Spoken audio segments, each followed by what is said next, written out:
Hello, I'm Joe Gaskin. I work at the Willow Branch Library.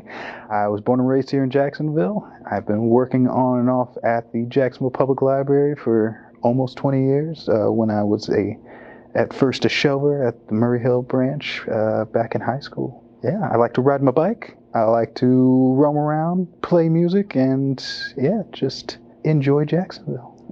My passion for the library, I think, is it's taken this interesting cyclical journey. So I used to go to the Willow Branch Library as a kid, and Mr. Keith was the children's librarian, and I remember going in after school and just, destroying some Goosebump books, just reading. Some 20, 30 years later now, I'm working in the position that Mr. Keith was, and it feels pretty cool to be able to do that and hopefully have the same effect on these kids to enjoy the library. It's pretty cool. So the ALA, the American Library Association Spectrum Scholarship, is an awesome scholarship that they give out to minorities that are going through grad school for their MLIS, their Masters in Libraries and Information Science degrees. I received the scholarship this past year, and it's been great. It's covered my entire tuition for last semester and this semester, and it really takes the stress of, or the financial stress off, so that's been very nice. So what do I think stood out on my application?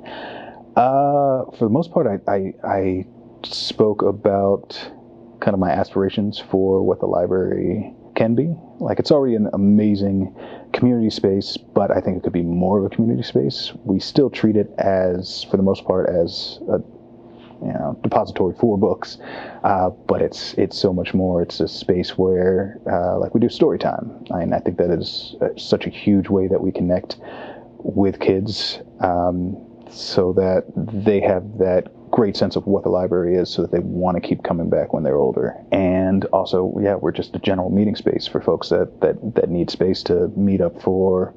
Like, we have cool groups that meet up at or used to meet up at Willow Branch, like a story writers group that would meet up in our meeting room. Folks that want to play Dungeons and Dragons and just need a space, or folks that are providing free tutoring come down and just use it as a nice central space. I believe that a library should be a reflection of its community, and the more variety of people that you have in positions such as being a librarian is super important. Of the 113,000 librarians in the U.S., there's only about 500 that are both black and male.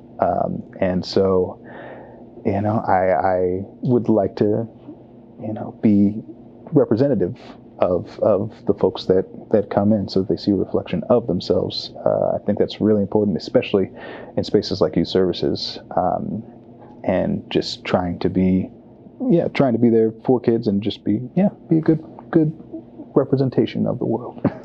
So, Mr. Joe's Storytime, or Hello, Mr. Joe, it was birthed from our Young Children Read, Learn, and Play story times at the library. Every Wednesday, we would have about 100 folks come to the Willow Branch Library, and we'd squish them all into this little room, and we would just party for a half hour straight of singing and dancing and reading books. And that got to be my probably my most fun part of the week, and hopefully a lot of fun for a lot of the kids and adults that would come in for it. When COVID hit and everything shut down, that was going to be the first Wednesday in a long time that I had not done Hello, Mr. Joe. And so, I gave my sister a call, and I was like, hey, let's make a video. And so we went, and I have a canoe, and we went like 4 blocks down the street over to McCoy's Creek, which is a creek that most people would not want to canoe in, but we found this perfect 20-foot stretch, and we just ended up filming the story time with the songs and the books and all the stuff that we would typically do our story time, or in the style of the story time that we would do. Yeah, it was a great way to try to keep in touch with the kids that I would do story time with before, and just to kind of keep some sense of normalcy in a time that's been very abnormal.